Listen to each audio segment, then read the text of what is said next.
Wait, are we on?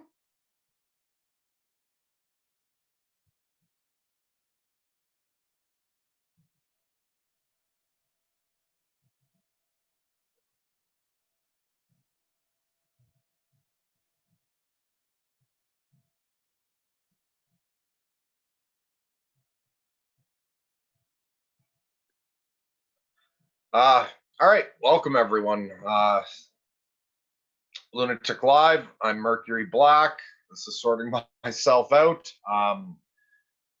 I'm feeling fucking loopy tonight. I'm half in and half out of this world. So if I don't make sense at some point, that's all it is.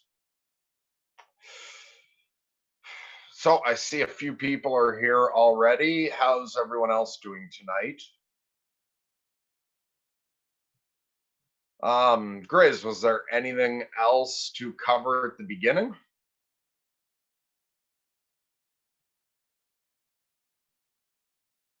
Oh,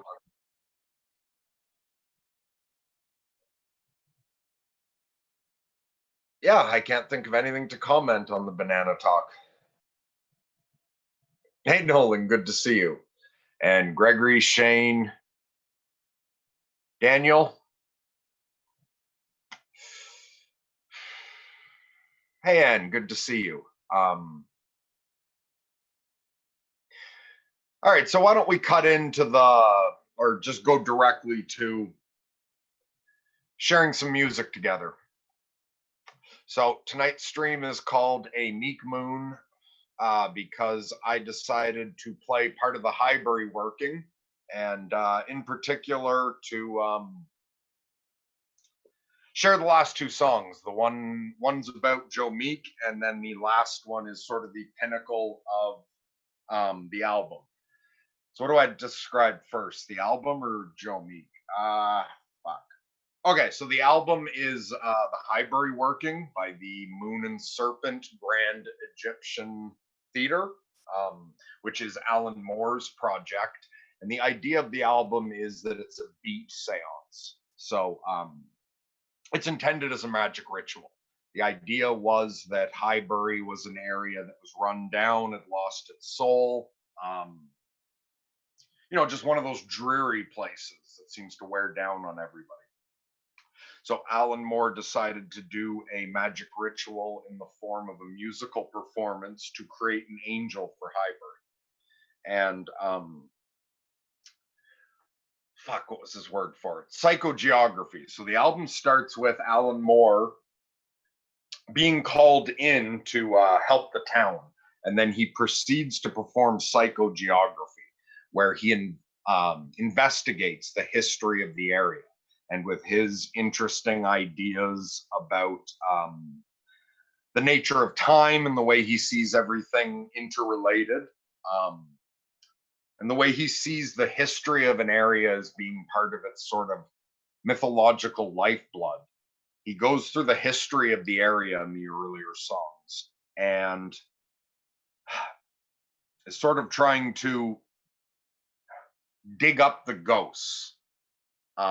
And we're going to start just a little bit before the part on Joe Meek. But one of the parts, so it builds up various forms of the history of the area, which are all fascinating. The whole album's very, very worth listening to. But then the second last track is just about Joe Meek, and it's all a true story. So I'm going to read a little bit from Wikipedia, because I know with Alan's accent and with the music in the background, it might be hard to follow. So this is essentially a spoiler of the story of Joe Meek. But I think you will follow the song better if I give you just an idea of who he was. So Robert George, Joe Meek, April 5th, 1929 to February 3rd, 1967, was an English record producer, musician, sound engineer, and songwriter who pioneered space age and experimental pop music. He also assisted the development of recording practices like overdubbing, sampling, and reverb. Meek is considered Meek is considered one of the most influential sound engineers of all time. being one of the first to develop ideas such as the recording studio as an instrument, and becoming one of the first producers to be recognized for his individual identity as an artist. Okay, here it goes into various songs he produced. The one important one that I'll point out because it's relevant to the song is that he produced the Tornadoes instrumental single Telstar in 1962, which it says here was the first record by a British rock group to reach #1 in the US Hot 100. Spent 5 weeks at #1 in the UK singles chart. And awards, honors, and such. And the single Telstar by the Tornadoes is about what I think is the first communication satellite launched. So I think it's a song about, well, I know it's a song about the Telstar satellite. I think the Telstar satellite was like the first one launched. And then I'm going to jump down to this personal life. Meek became fascinated with the idea of communicating with the dead. He would set up tape machines in graveyards in an attempt to record voices from beyond the grave. In one instance, capturing the meows of a cat he believed was speaking in human tones, asking for help. In particular, he had an obsession with Buddy Holly. The late American rocker had communicated with him in dreams. By the end of his career, Meek's fascination with these topics had taken over his life, following the deterioration in his mental health. And he started to believe that his flat contained poltergeists, that aliens were substituting his speech by controlling his mind, and that photographs in his studio were trying to communicate with him. Meek was affected by bipolar disorder and schizophrenia. And upon receiving an apparently innocent phone call from the American record producer Phil Spector, Meek immediately accused Spector of stealing his ideas before hanging up angrily. His professional efforts were often hindered by his paranoia. Meek was convinced that Decca Records would put hidden microphones behind his wallpaper to steal his ideas. Depression and extreme mood swings. In later years, Meek started experiencing psychotic delusions, culminating in his refusing to use the studio telephone for important communications due to his belief that his landlady was eavesdropping on his calls through the chimney. He believed that he could control the minds of others with his recording equipment and that he could monitor his acts while they were away from the studio through supernatural means. Meek was also a frequent recreational drug user, with his barbiturate abuse further worsening his depressive episodes. In addition, his heavy consumption of amphetamines caused him to fly into volatile rages with little or no provocation, at one point leading him to hold a gun to the head of drummer Mitch Mitchell to inspire a high-quality performance. Meek's homosexuality, at a time when homosexual acts were illegal in the UK, put him under further pressure, and he was particularly afraid that his mother would find out about his sexual orientation. Finds Meek's. Okay, and I'll jump to murder and suicide. On the 3rd of February 1967, Joe Meek killed his landlady, Violet Shenton, and then himself, with a single-barreled shotgun that he had confiscated from his protege, former Tornadoes bassist and solo star Heinz Burt, at his Holloway Road home studio. Meek had flown into a rage and taken the gun from Burt. Blah, blah, blah. Meek was buried at Newent Cemetery, Gloucester. And yeah, so that's the story of Joe Meek, which we will listen to that. Okay, right. So I think that where the timestamp is, it's going to start in a little bit before the Joe Meek track starts, so we can hear the end of the track before. The Joe Meek track is the last track that is exploring the past of the area, the Highbury region. And the final track is the culmination of the magical working. when everything that has been unearthed is reunited as a moment of transcendence, forgiveness, and celebration. And at the end, the Angel of Highbury is created in the final moments. So I think, wait, is there anything? Yeah, I'll just check to see if anyone asked any specific questions about Meek or anything about the album. I don't know if everything I said was clear. So any questions before we jump in, and then we'll listen to about 10 minutes of music together.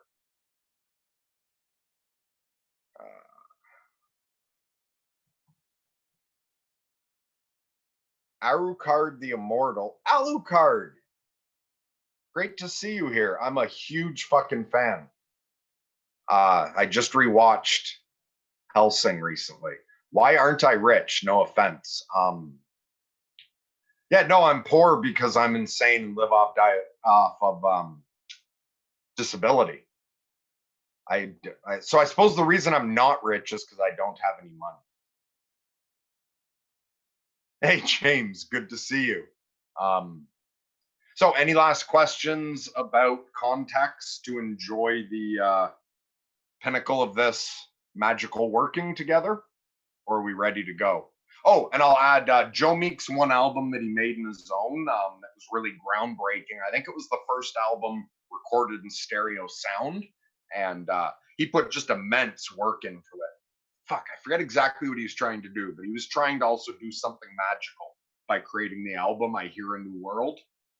That's what I took the thumbnail from. The picture that I scribbled Lunatic Live on is the cover of Joe Meek's album I Hear a New World. It's a weird experimental album, but it's very cool and worth checking out. So Grizz, did I set that up right, or is there anything else? Okay, cool. I'll mute myself. Enjoy, everyone. Or fucking don't. Do what you want. Don't let me push you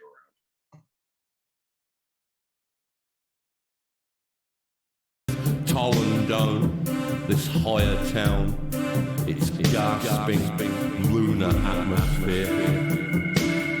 This borderland, this borealis will extend its territory as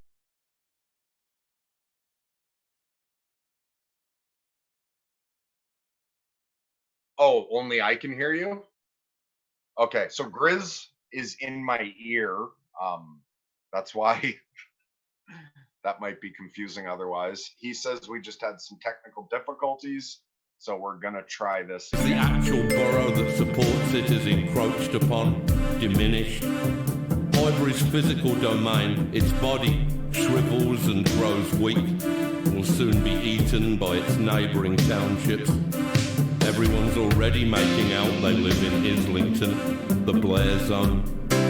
Gradually, Holloway Road's hangover cafes are converted into cappuccino bars. Islington has its angel. But where is the angel Highbury? If she exists, it is not in the index of the A to Z. She is not of the earth, the buried furlongs where Epona rides her boneyard horse. Nor is she of the water, of the human torrent swilling in the streets. She is not to be found in air, in Coleridge castles made of opium smoke. If she exists, it is in fire, the realm of burning and consuming spirit that the lower climes aspire to, where men fly too high and graze against the sun, to fall in clouds of acrid, cordite smoke.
was the 3rd of February 1967, and Joe Meek was set up for a final mix. Up all night on his diet pills, his preluding, splicing and editing, Joe felt that it still needed something, some extraordinary sound. The morning light was blinding, coming through the Holloway Road window, sloped across the mess of cables on the studio floor, and Joe was thinking about Hines again.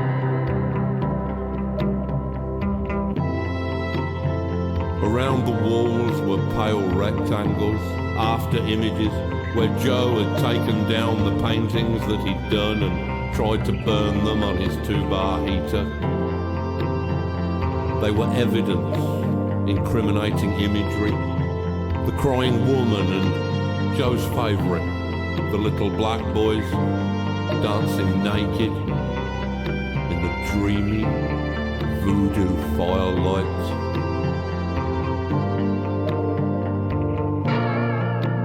Hines had been standing with his back against the window. Kneeling in the wires, Joe kissed the singer's cock.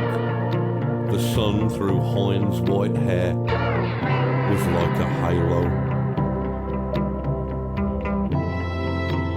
Downstairs, his studio assistant, Patrick Pink, was calling him for breakfast.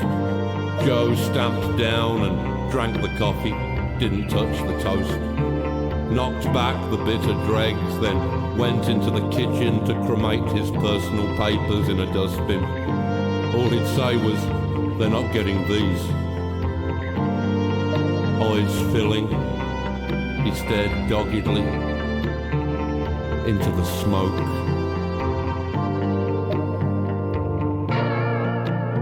Given a choice of reincarnations, the most perfect thing Joe could imagine was to be the final organ riff of Telstar, rising up into celestial blue and never coming down.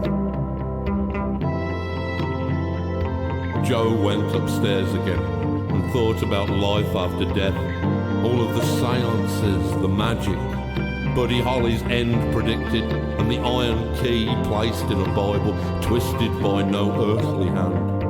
The cat in Highgate Cemetery that spoke in human tongue. He'd heard a new world. Sighing, he retrieved the shotgun from beneath the bed. If he could only find that sound, that ultimate Joe Meek effect, he could wrap up his mortal session, finally get it down with all the clarity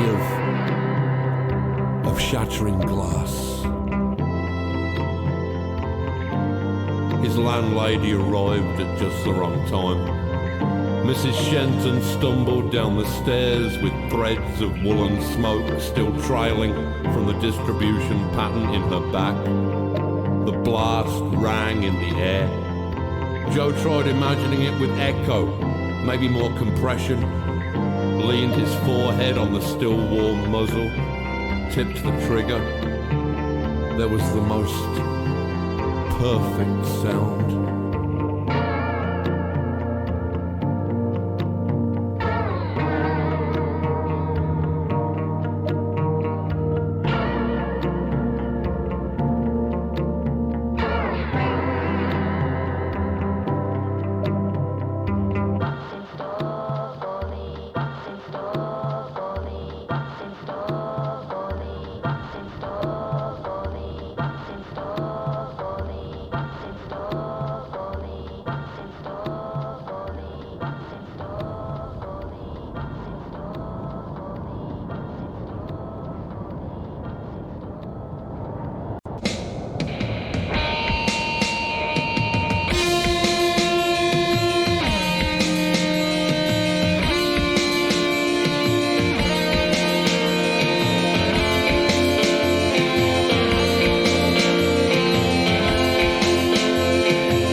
Ghosts teem from its boulevards, a multitude of voices.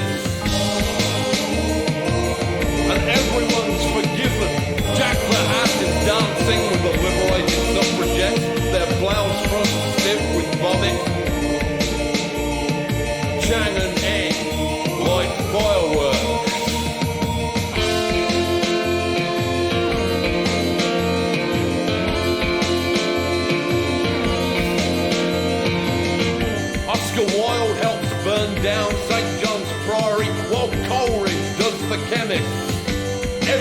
boys singing. And Hybra's on fire with resurrection. Onanas becomes Eponas, where the goddess blasts up from the earth upon her graveyard mare to ride the glorious avenues. The Arsenal side of 1925 gulped down their courage pills and organised a friendly with a team of Pepper's Phantoms. Joe Meek kisses Namatar the Man-Frog, who turns into Hines as Telstar passes overhead.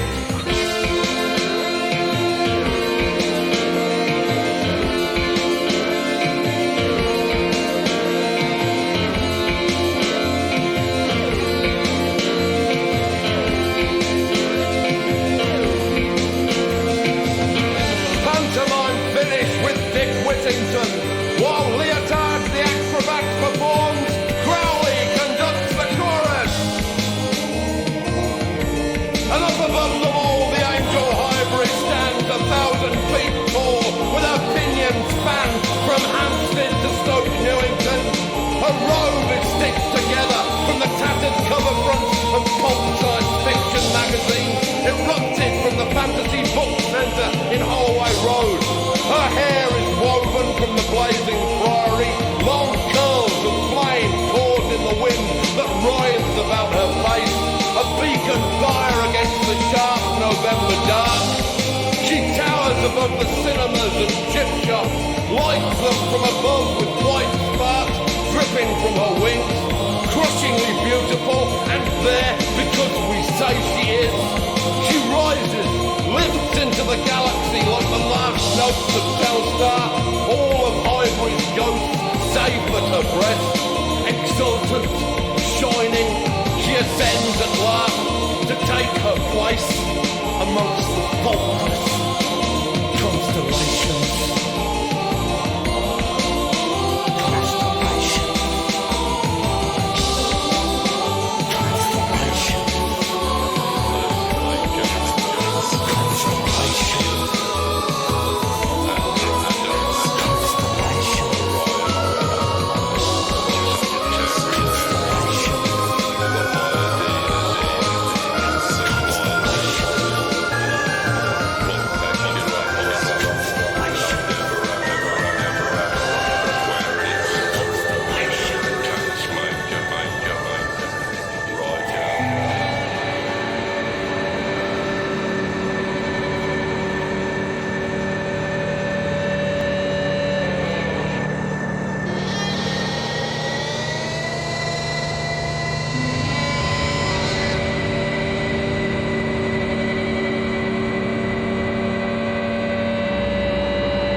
Yeah, that's the end. So I don't know what anyone else thought of that, but I enjoyed that much more than listening to myself talk. Also, for anyone else there, I find this song can be used to perform your own ritual, to raise your own angel if you want. If you feel you want to raise a protective spirit, I find that you do a ritual along with this. It's sort of tapping into the pattern of creating an angel. And I won't get into anything of how to adapt it in your own ritual, because if you do magic, you can figure that out for yourself. But I find this album very, very powerful. I can have intense experiences if I put myself into a trance state, and then listen to it.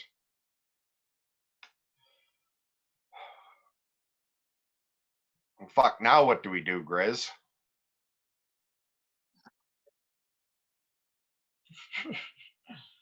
Oh, right, they can't hear you. Yeah, so he was no help. He's just said do the same thing you always do, which is just ramble randomly.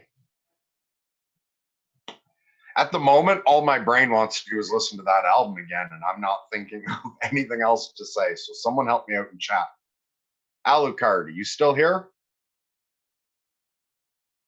Or hey, we can get away with showing can we get away with showing that clip of Hellsing, Grizz? Probably not. What was that? If I give you the link, is that worth me explaining how I did sort of parts work the way Ryan does with Lord of the Rings?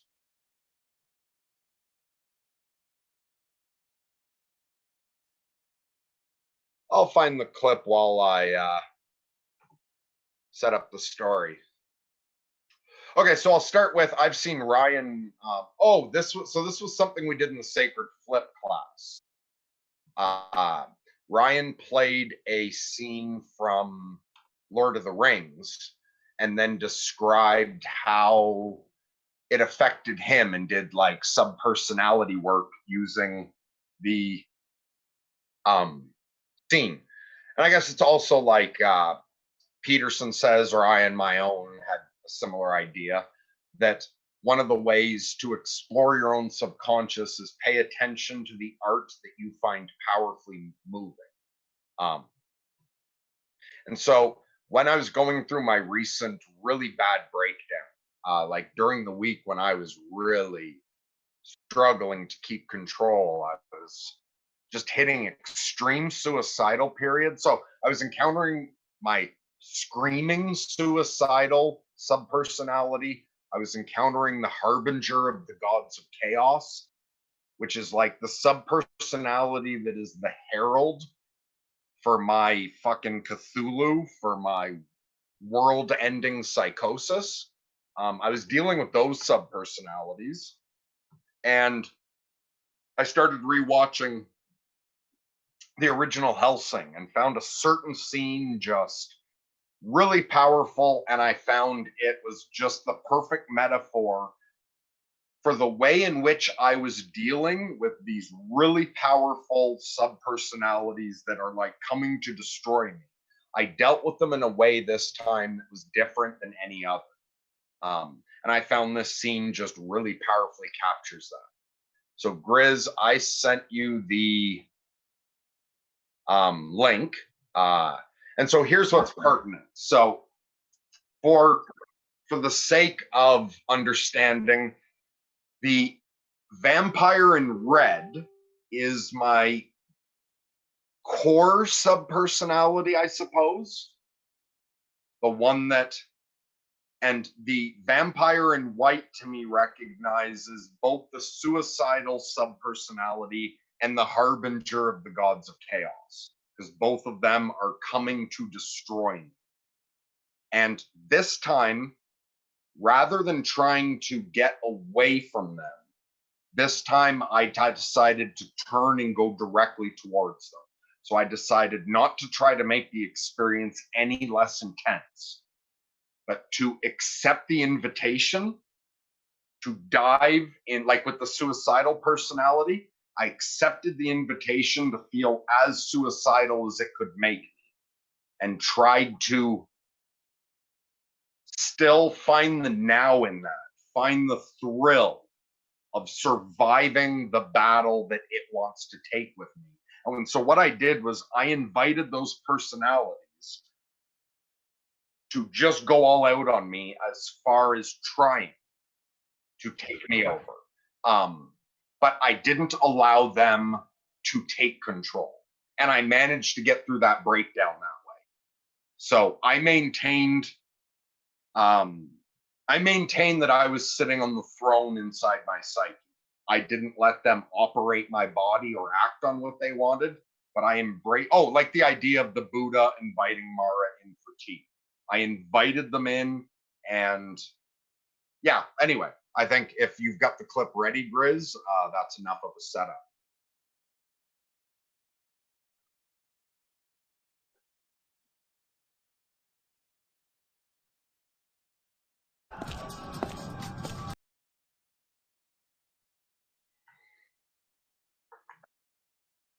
Okay, so we're going to have a clip in just a second.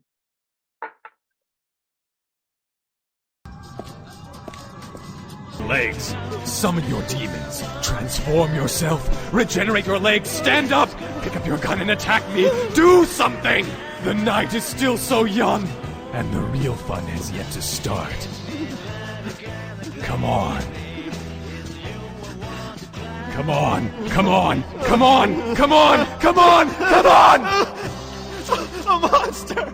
Oh God, you're a monster! I see. You're just like the rest. You are just like the rest. Nothing but a disappointment.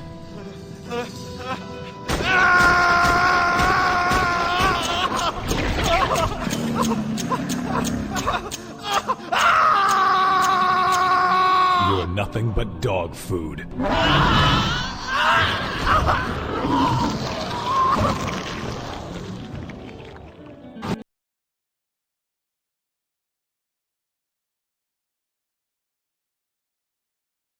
And yeah, it's odd this time.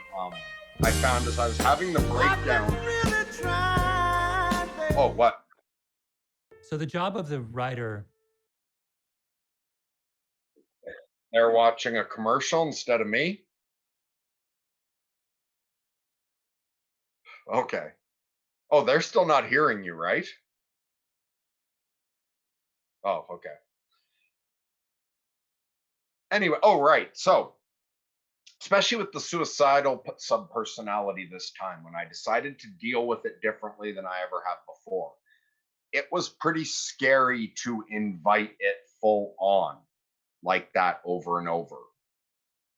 But what's weird is, and this took years and years and years and years and years of learning how to deal with this. Like, this is years of building up and taking it on in different ways. So I'm not advising anyone with suicidal tendencies and no history, like long history of spiritual or magical practice, to do it this way. But for other people at more advanced levels, what I did find is it was really fucking scary. But when I invited it to just go on as long as possible, and when it was already at the level that is unbearable and I invited it to get worse, somehow the subpersonality had a similar reaction to the light vampire of eventually being somewhat freaked out about the coarser personality. And also since then dealing with the precursor to psychosis, like the Herald of Cthulhu. Dealing with him that way has resulted in an entirely different interaction since then.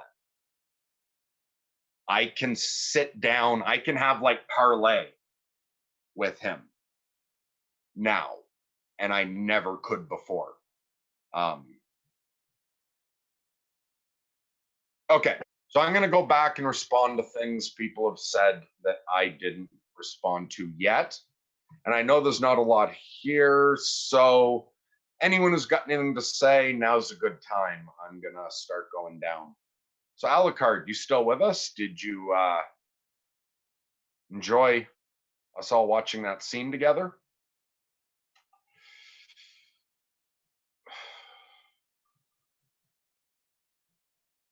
And Daniel says, I remember when I learned that Jello Biafra was running to become mayor of San Francisco. Yeah, that was a cool little period of dead Kennedy history. Jello Biafra is a fascinating guy. And Grizz quoted from Highbury Working of the human torrent swirling in the streets. Interbeing Alchemist, very cool fucking name, says, thanks for being a piece of the puzzle so transparently, honestly, and definitively. Keep sharing your voice, thoughts, and ideas. Much appreciated. You are very welcome. Thanks for showing up. Thanks for interacting. Also for everyone who does participate in the community. We really appreciate all the likes. We appreciate the views. We really, really appreciate the feedback. I love how many people are so active in the chats, and I always appreciate comments, even when I'm not feeling up to write out replies. So your presence here tonight is just as appreciated. James says that was pretty cool. I've wanted to see one of Alan Moore's shows live since I listened to some of his interviews. Oh, fuck yeah, I would love to see one of his performances live, but well, I don't go anywhere to begin with, but he doesn't leave London anymore at all, I don't think. So you'd have to travel to see him. Alan Moore is a weird cat. He doesn't have internet at all. Like emails that go to him, like professional, that all goes to an assistant who prints out the emails that he needs to read and delivers them to him. So he still lives like fucking old timey, where he gets all his information from books, and he doesn't get emails. He still gets letters. His emails go to an assistant. Hey, Patty's here. Nice to see you.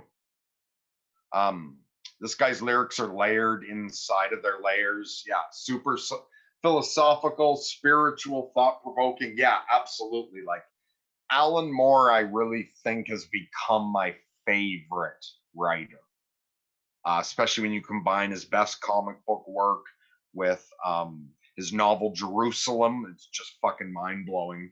I just started reading Voice of the Fire.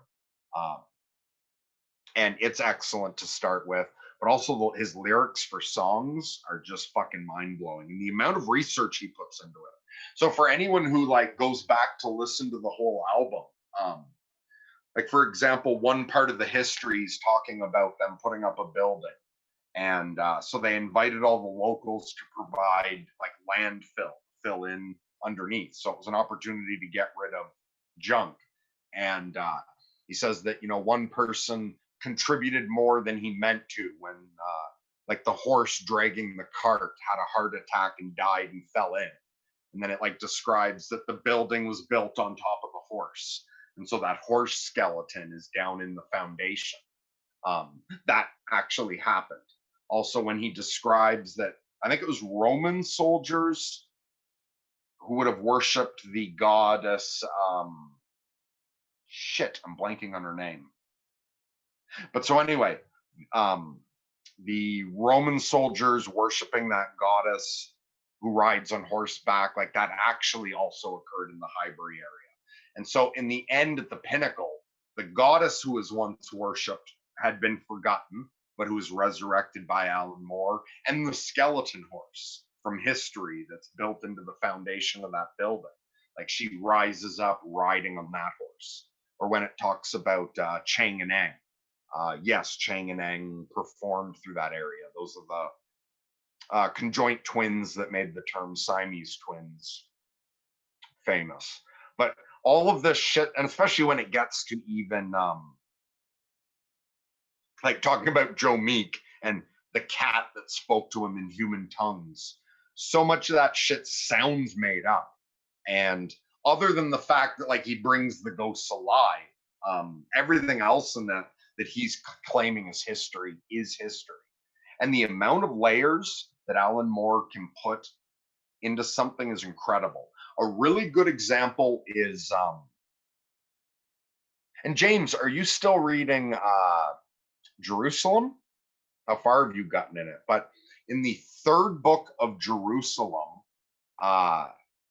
he's got a chapter about, fuck, what's the character's name? Is it Lucinda?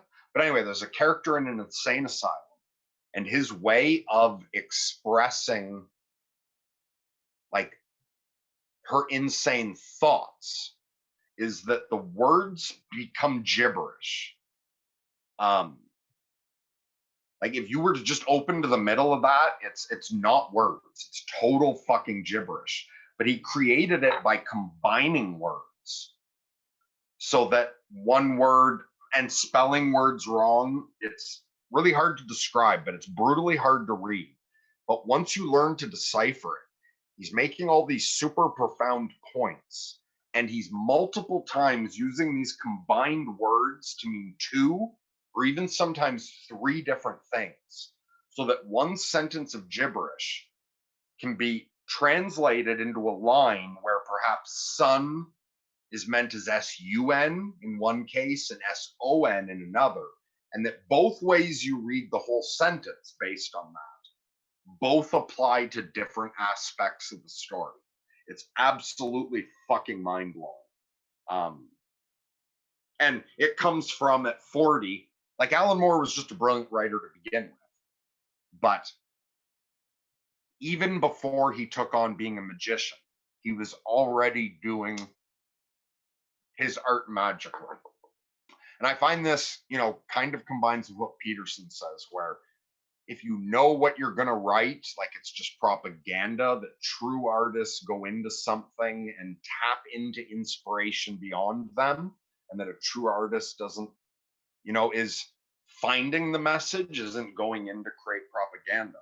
But Alan Moore, like way back when he was writing Swamp Thing, which was his sort of first big break, he'd been doing a lot of underground stuff, and DC Comics picked him up because he'd won a bunch of awards in England, and he was put on the Swamp Thing comics. And to write the Swamp Thing comics, he would like lock himself in a room, and he would first sort of like meditate. It's what an old shaman would have done to understand the deer. You become the deer to understand it. So they'd put on the antlers and they'd walk like the deer and do ceremonial things to shapeshift into the deer. Alan Moore, even before studying magic, he would put himself into the Swamp Thing. So he'd begin to imagine what would it be like to have your body made of all this vegetable matter, and vocal cords that are like thick roots, and how heavy the body would feel. And he would try to put himself, he said he would even contort his body to like stand monstrously. When he was writing a character, he would put himself into that character. He would act it out for a little while to get into that character. And he said he would look like a complete madman to anyone who watched him writing that. So even before he took magic seriously, he was already more of a magician than an artist in the modern sense of the word artist, where you think of that as just producing some sort of product. But anyway, once he reached 40, and I found this was just a weird synchronicity, because for me, when I was 39, I accidentally got into magic and I mean, I was already talking to an angel for years. I was doing all kinds of meditation. I was doing all kinds of things that are aspects of magic, but I'd never used the word magic. The old me found the word magic silly and childish. Although as a small child, I loved it. Anyway, one day I was doing what I suppose is subpersonality work. Like, this is years ago, but I wasn't looking at it that way. And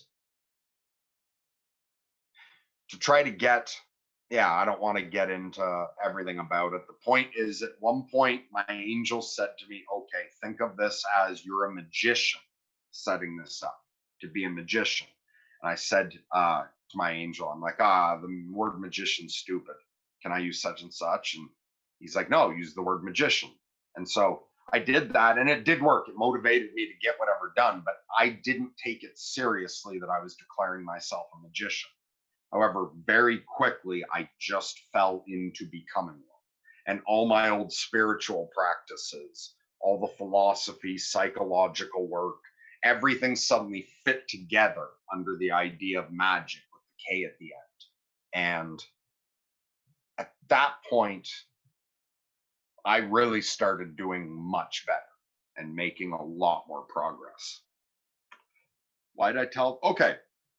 And so Alan Moore tells the story of how, and he realizes his whole life had been building to it. And it's not that he was unaware of the occult. He'd written a lot about magic. Like he created the character Constantine, that magician character in Swamp Thing. But when he went out to celebrate his 40th birthday, I think he went out with his daughters and a few friends and got wasted. And He said, rather than having the typical midlife crisis and boring everyone with that, he decided to go completely crazy and declare himself a magician. So he said he drunkenly declared to everybody at the bar of his 40th birthday that he was going to become a ceremonial magician. And his like best friend Steve Moore, no relation, practiced ritual magic. So, in a way it wasn't that completely out of nowhere. But said he woke up in the morning and thought like, oh, for fuck's sakes, he could remember doing it. And he thought, well, now I've either got to look like a dick or I've got to become a magician. So he said, all right, I guess I'm going to become a magician. And so he called up his buddy Steve Moore and said, well, I've declared myself a magician.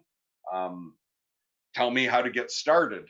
And he said the same as me. So there is a quick video, there's a short video somewhere that says something like Alan Moore, declare yourself a magician.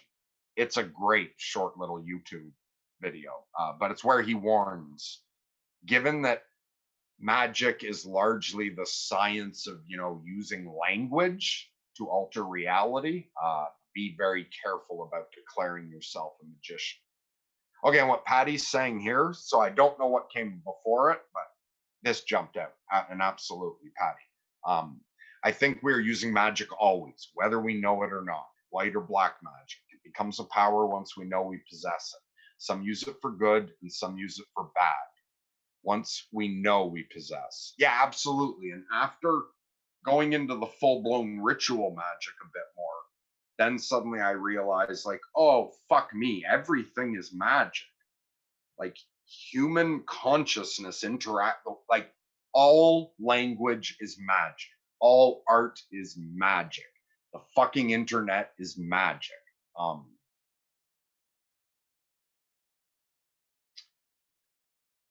Yeah, I'll catch up with chat now.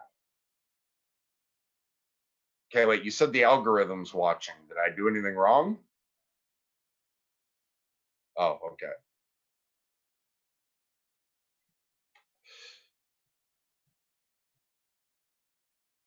Patty's recommending Decca song First Light. Never heard of it. Offhanded, great to see you.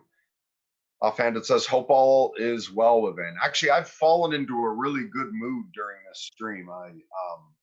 And yeah, I think it was the Alan Moore set me up really nicely. So I'm experiencing mixed states and having a lot of manic gears trying to get going while there's other depressed gears active. And yeah, there's a lot of grinding gears going on. I haven't gotten enough sleep since the watch party. But I'm at a tolerable level. And in fact, I've used that extra energy, even though it's been unpleasant because I'm sort of mixed states. I've used it to put a bunch more work into the channel. Which is much better than the way I would have dealt with a mixed state like this previously. Like not handling it better, my current mixed state would have me fairly miserable and not able to be productive. That's another reason I'm thinking when I look at how I'm handling my mixed states right now, I have a feeling the way I went through my last bipolar breakdown, I really did level up somehow as a lunatic magician.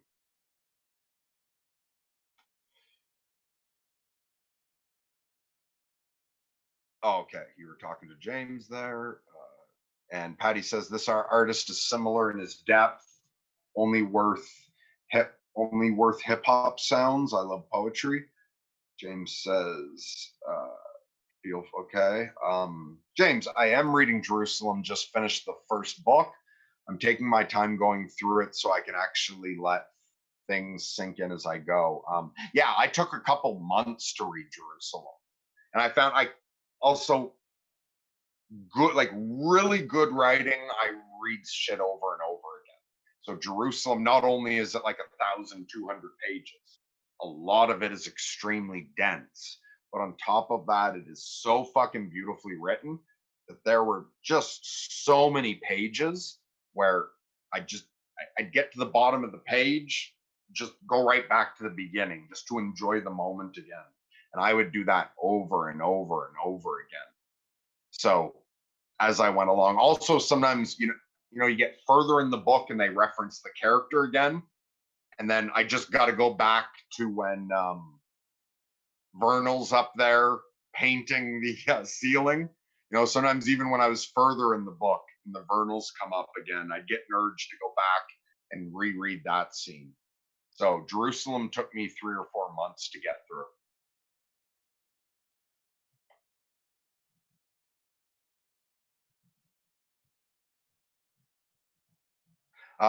Griswold Grimm says that lady's chapter could give normies a taste if they stuck with it, of what it's like to think in an insane way. Yeah, and that chapter's weird. I found there were days where I'd struggle through for like an hour to get through a couple pages because I got obsessive and wouldn't skip anything without deciphering it. And I got better getting into the groove of reading that gibberish talk. But then I found if after putting that book down, I picked up something normal and tried to read it, I found it really difficult and confusing.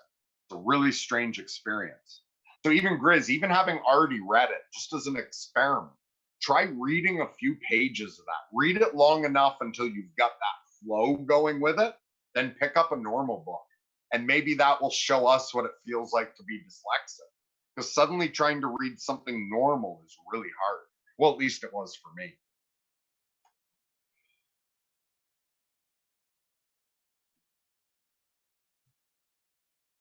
Patty says, I'm reading Modern Man in Search of His Soul by Carl Jung. Very cool. And there's a fair number of people in our sorting Discord that read Carl Jung.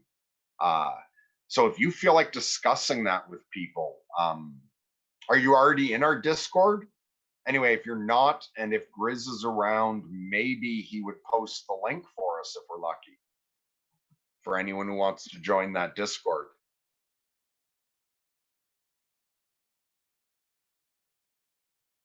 Oh, also, I had really been distancing myself from messages. Like I still don't log into the sorting myself out email.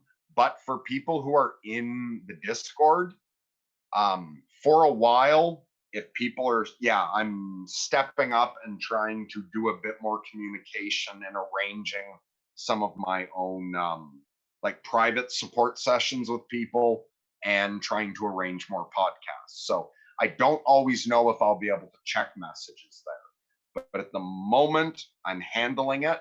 And especially with everything going on in the world right now, I'd like to be helpful if I can here and there. Because I know the way that ripples out. You help one person and that improves the lives of the people around them and it all ripples out. So if anyone wants to record a podcast for the channel, you can either write to Sorting Myself Out, and if you want it to definitely involve Ryan or something, although he's too busy to do much, write the channel. But if you just want to specifically have a one-on-one podcast with me, you just right-click my profile on Discord and you can send me direct messages. Also, if anyone's really struggling and they need a private session, I don't know what to call what it is I do. Some people use me like a psychiatrist. Some people use me like a priest. Some people use me like a shaman or a magician. But I'm willing to have a private conversation where there's the same confidentiality as a priest or a psychologist. My skill is I've been to all sorts of extreme states. I've talked to, and what I'm offering is not replacement for therapy. It's not replacement for church. It's not replacement for any other support system, especially if you're writing to me that you're suicidal. Take all of that. It's a supplement that is none of those things, but similar to it. For some reason, a few people who have had private sessions with me have told me that they like, because I know what it's like to see therapists. Sometimes you can have a therapist where they're very helpful with certain aspects of life, but when they try to help with other aspects, they make it worse. Or there's sometimes people use a therapist where you open up about the shit you're willing to, but then you've got all this other shit you're not telling them.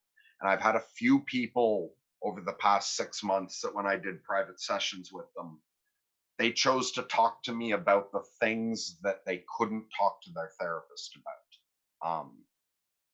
And I'm non-judgmental about what anybody thinks or feels.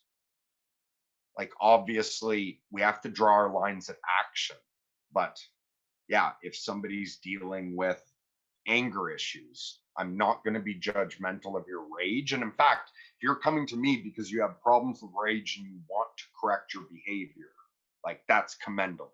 And the same thing, if you're suicidal or you need to talk about what it was like to go through a psychotic break and you have trouble talking to anyone who hasn't been through it, I'm here for that as much as I can be.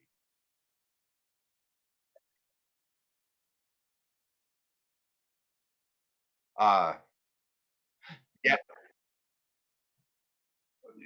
yeah, and I never know how much I can handle. But but on the other hand, I will be honest with people if I can't handle it. So also don't not write in because you think, oh, I don't want him to push himself too hard for my sake.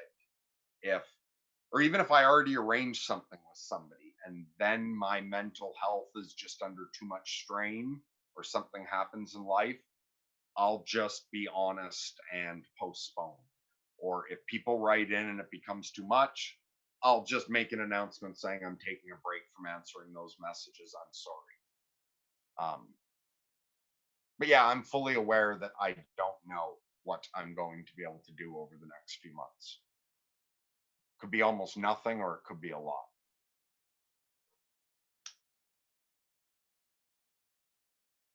And yeah, James is pointing out that that's a nice summary of Jung's ideas. So I think you would enjoy the Discord.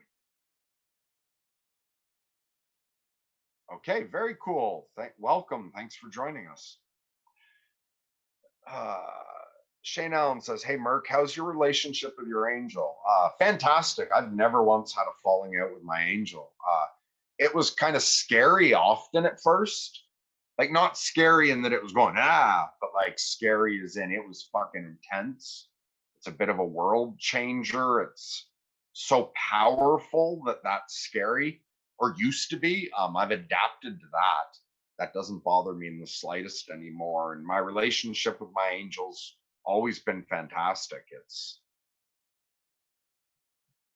never done a single thing that afterwards it showed it wasn't in my best interest. Never treated me poorly. Hi, Longstone, and okay, so that's people talking to each other. Gregory says, I've shied away from any normie conceptualization of magic, being a witcher and all. Yeah, and if people are interested to hear a bit more about the magic, I could also find a short clip of Alan Moore describing the early role of the shaman that's quite interesting. I think it's a 3 or 4 minute clip. So you guys tell me if we want to watch that or not.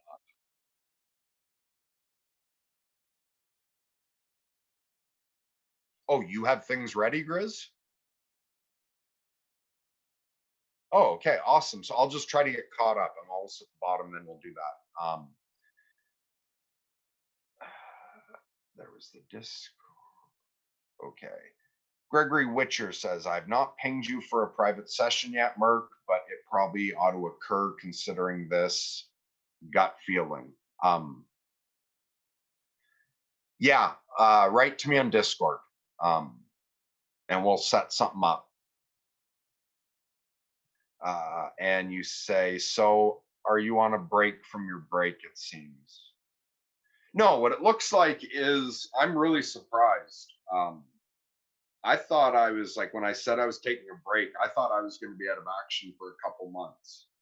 I didn't know that I could handle that amount of like that level of extreme bipolar breakdown in that way. I'm shocked I was able to get through it. And I'm still watching to make sure that I haven't somehow crammed everything into a corner I'm not aware of and that I'm going to snap even worse. But like, unless that happens in the short term, I fucking kicked that last breakdown's ass and used it as an opportunity to level up somehow. That combined with the fact that there's this weird fucking situation in the world with Captain Trips. Yeah, and since I think I'm not allowed to say that other word, I'm just going to refer to the reason everyone's has so much time to spend inside as Captain Trips in reference to the stand. But yeah, considering Captain Trips, I feel like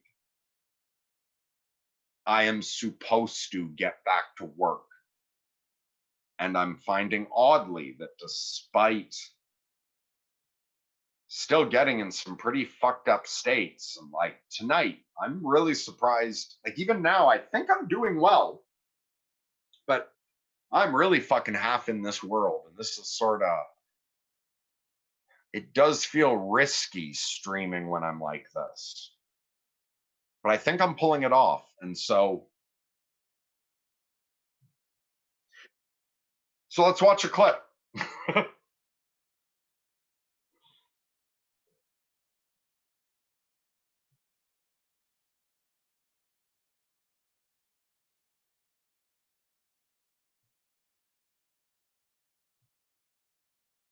Yeah. So anyway, Gregory, what I was saying is it looks like I'm just back to work for now. And I'll take a break if I need to later. But for now, in fact, I'm working on the channel more than in a long time. Oh, you're going to play this? Okay. While you're playing this, I'll find one specific one. But that not necessarily disadvantage. Tend to find it makes people even more frightened. So, I am in negotiating chambers of Europe. I am naked. I am look at negotiators. I am scream at them. I am scream. I am scream. I am throw faces. I am scream. Then I am bite them through soft part of skull. Well, I've got to be honest here, that's one of the more rational answers we've had from any politician. What about the increasing elderly population, urgently in need of healthcare?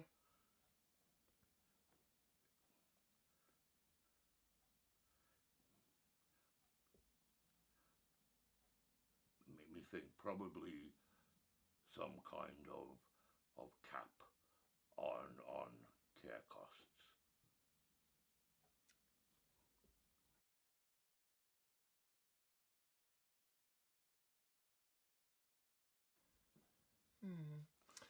Can we at least agree that butterfly bombers are a silly idea?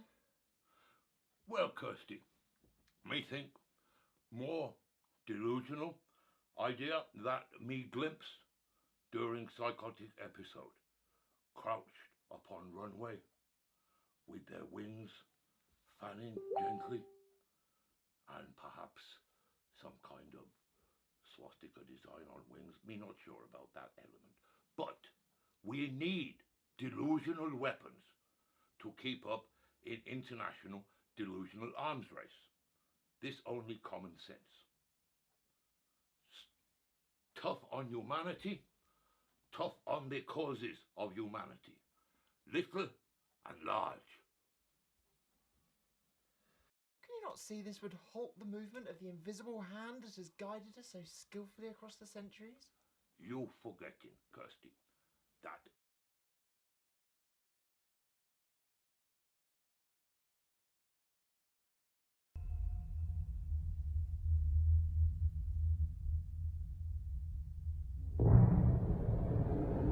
Yeah, I'm not sure. I couldn't find the short On my version. 40th That's- birthday, rather than merely bore my friends by having anything Okay, that's jump gone ahead down a as bit. a I midlife gave crisis, I decided it might be more interesting to actually terrify them by going completely mad as the art.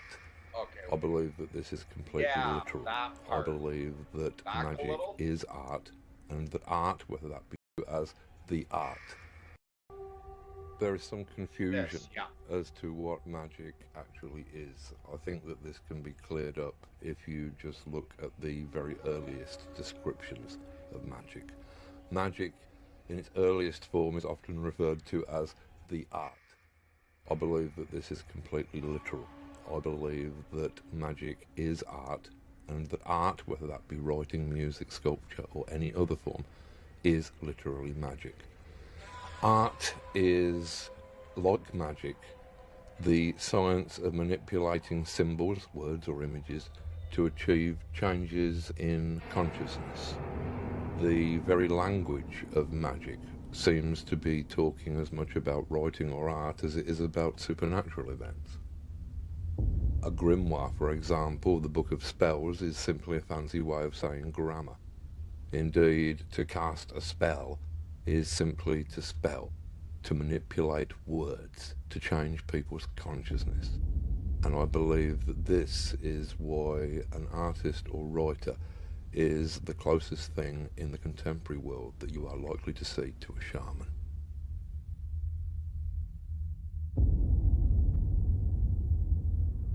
Yeah, pause it for a second, because I think we can get away with this. This is commentary as long as I pause enough and such. So also, I just want to point out that even though a lot of fucking Alan Moore's ideas, I quote, it wasn't that I found this out about Alan Moore and then got into magic and learned it from him. It's weird. I was really into Alan Moore when I was, previous to becoming a magician. I was really into Alan Moore's old shit. Swamp Thing, V for Vendetta, Watchmen, obviously I was obsessed with since I was like 12, 11. But, and I didn't even know he was a magician. And it was shortly after declaring myself a magician, suddenly getting sucked into it, seeing it all these different ways, that I then found out Alan Moore had become a magician. And it was just a really fucking strange, powerful, weird synchronicity to come across like my favorite old comic book writer having come to a lot of very similar conclusions about magic. And so let's go. I think if you just hit play, he'll go into talking about the traditional role of the shaman, and then we'll jump ahead after that. I believe that all culture must have arisen from cult. Originally, all of the facets of our culture, whether they be in the arts or the sciences, were the province of the shaman. The fact that in present times this magical power has degenerated to the level of cheap entertainment and manipulation is, I think, a tragedy. At the moment, the people who are using shamanism and magic to shape our culture are advertisers. Rather than trying to wake people up, their shamanism is used as an opiate to tranquilize people, to make people more manipulable. Their magic box of television, and by their magic words, their jingles, can cause everybody in the country to be thinking the same words and have the same banal thoughts all at exactly the same moment. Now jump ahead to 7:45. In self, we are the will. When we are doing the will of our true self, we are inevitably doing the will of the universe. In magic, these are seen as indistinguishable. That every human soul is in fact one human soul. It is the soul of the universe itself, and as long as you are doing the will of the universe, then it is impossible to do anything wrong. The one place in which gods and demons inarguably exist is in the human mind, where they are real in all their grandeur and monstrosity.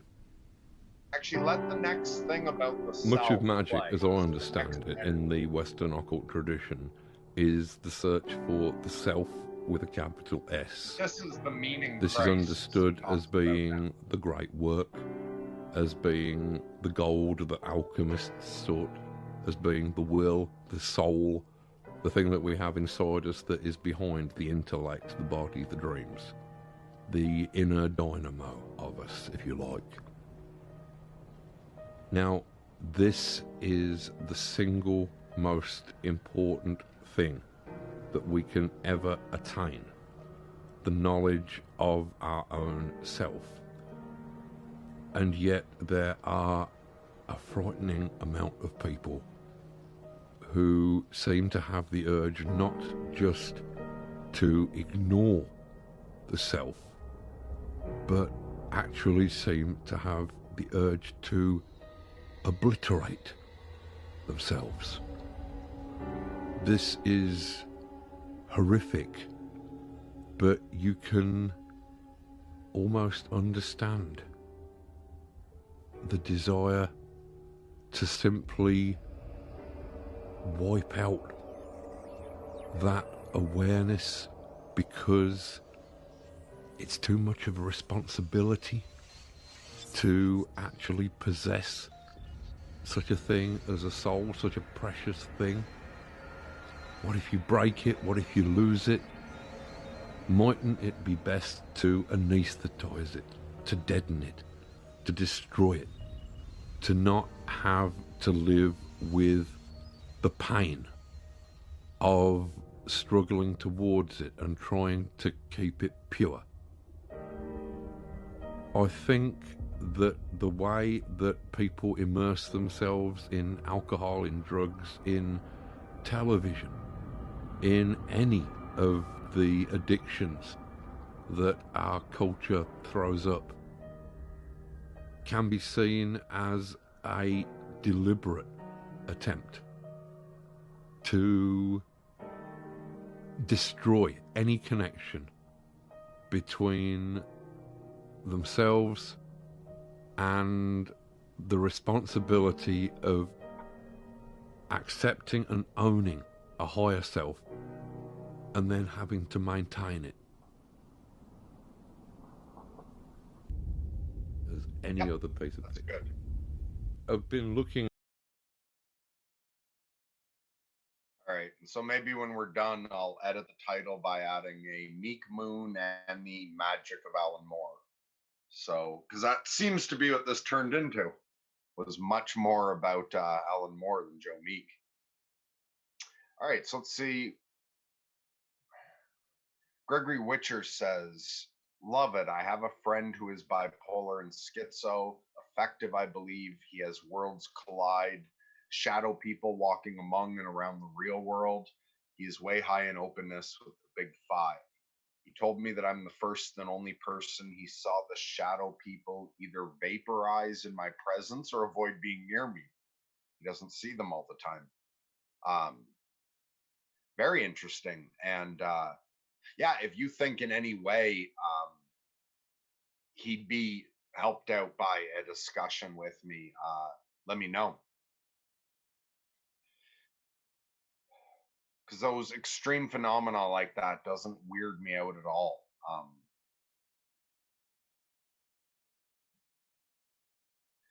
And Longstone says, I want to know the date of that Mandrill interview was in relation to the Lion King.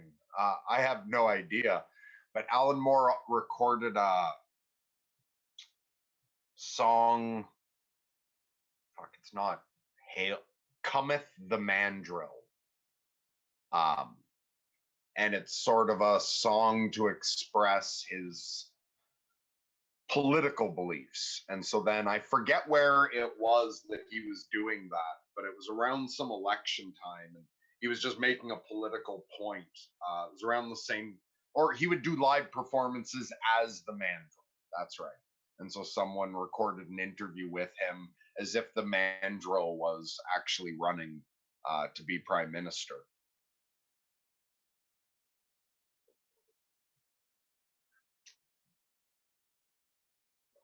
Longstone, I've been thinking about the phrase, turn of phrase, in relation to this. Starting point is lyrics that are literally incongruous, but more evocative than when corrected. Sisters of Mercy, Temple of Love, the line, faith for bricks and dreams for mortar, is that kind of immersion.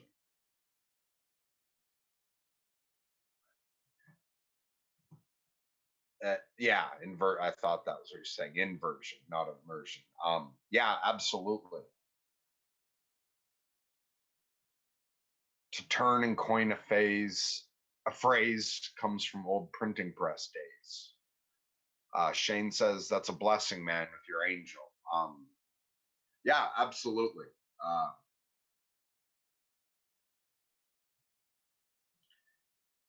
My angel didn't come until 2011. And I went crazy in 2006. So my first two psychotic breaks, while they did involve extraterrestrial, or my first one was very, very Catholic themed. It was Revelations. So it was Saint Michael and the Virgin Mary and Jesus, you know, Gabriel and Uriel and some other angels. Mary Magdalene extremely strongly. I had a huge, huge, huge amount of interaction with her during my first psychotic break. And I felt the end of the world was coming, where it was like acting out Revelations. Well, I still work with St. Michael often. I can still work with any of them. They're nowhere near as close to me as my current angel. And then my second breakdown involved like extraterrestrials and shit. But both of those breakdowns went completely out of control. And how do I describe it? I wasn't doing it right yet. Fuck, no, I don't know how to describe it beyond that. But then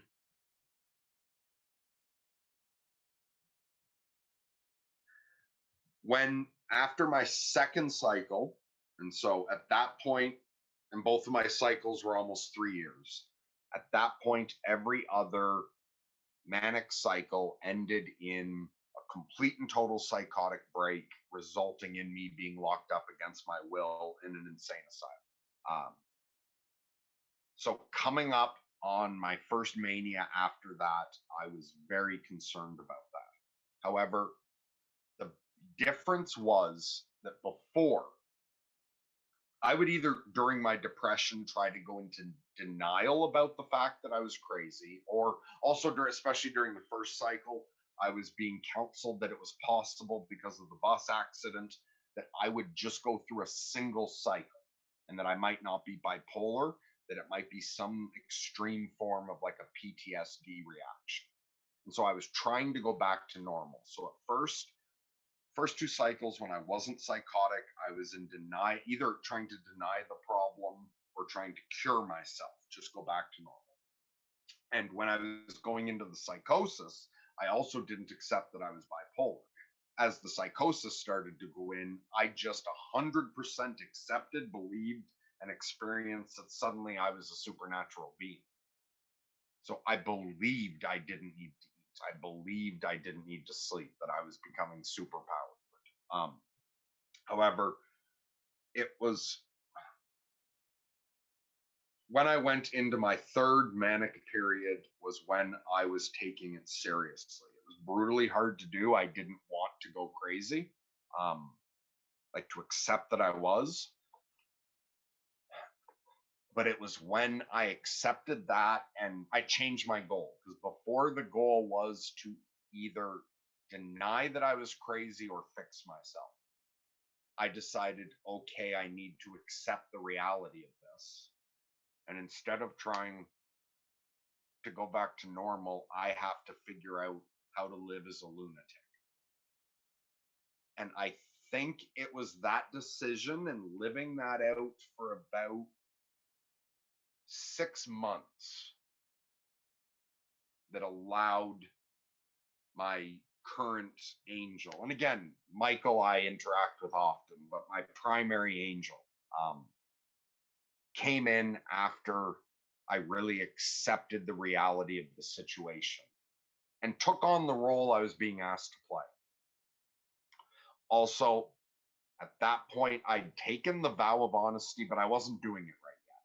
So I was still I was lying about things I was in denial about, and I was still slipping. And I was at that point. Often when you take a vow of honesty, you can go through a point of claiming to be honest, but really you're lying way the fuck less. And the few little lies you're still doing, you're just pretending aren't lies. But you keep working on it, and eventually you get the honesty right. So I wasn't being nearly as honest as I am now, either with myself or others, but I'd taken that vow seriously and I'd been working on it. Also, I'd made the commitment not to kill myself, no matter how bad suicidal pressure got.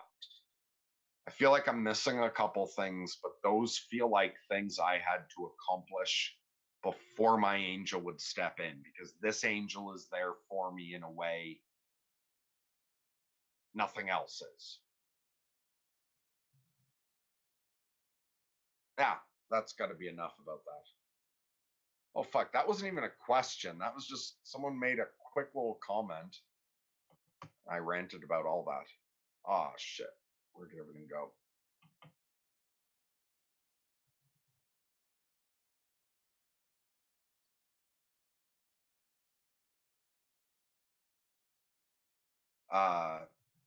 Yeah, absolutely. And that's one of the reasons I like Peterson. I also had a similar experience with Peterson as Alan Moore. It was after I got into Magick, I found out about Alan Moore doing Magick. Really dove into that for like a month. And then after that, I started looking. Moore doesn't talk about Carl Jung often, but he occasionally makes the tiniest reference. But you can tell a lot of Jungian stuff ties into it. So after getting really into Alan Moore for a month or two, then I started listening to a bit of Carl Jung shit, and then I came across Peterson. And I just dove into Peterson for the same reason as Alan Moore. Peterson talked about a whole bunch of shit that I had learned firsthand and felt were extremely important. And I loved the way Peterson was putting it out there. Also, considering the way all that happened, I was super into Magick. And keeping in mind that the first shit I encountered of Peterson's was his Jungian stuff. At first, a part of me thought, like when I listened to him talking about the importance of honesty, about the way your room affects you, about the way you don't know where your border is.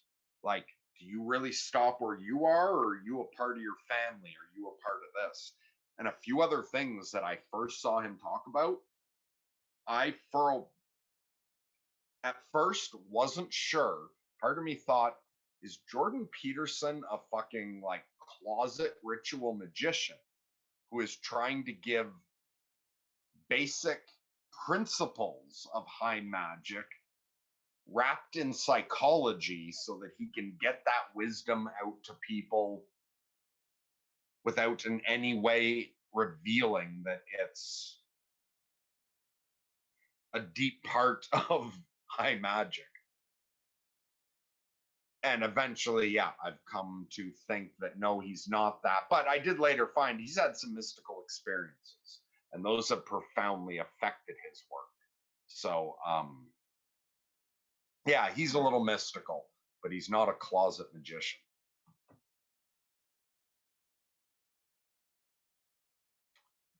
You clip whatever you want. I'm not responsible for what you do with what I say. Good night, James, although that might be too late. He's already gone.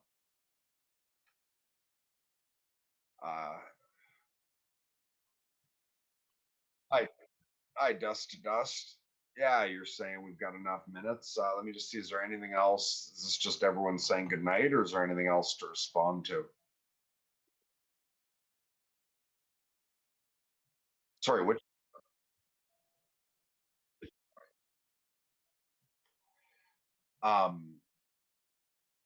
Is it like Dr. Peterson's tell the truth or at least don't lie?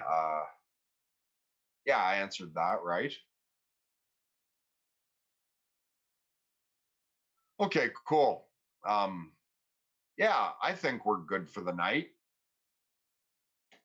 I'll try to come on more often for the next little while. I'll try to pop on a couple times a week if I can. Also, we might try another shot at the watch party and this time actually watch it. Or maybe next time I go on live, we'll have a little bit of an after party. I don't know. But yeah, I'm going to see if I can get to work quite a bit more on the channel if my brain can handle it. And if anyone's struggling, you can reach out to me directly through Discord. And if anyone wants to support the channel, subscribe, hit the notification bell. Likes really help, shares really help. And I always appreciate the comments.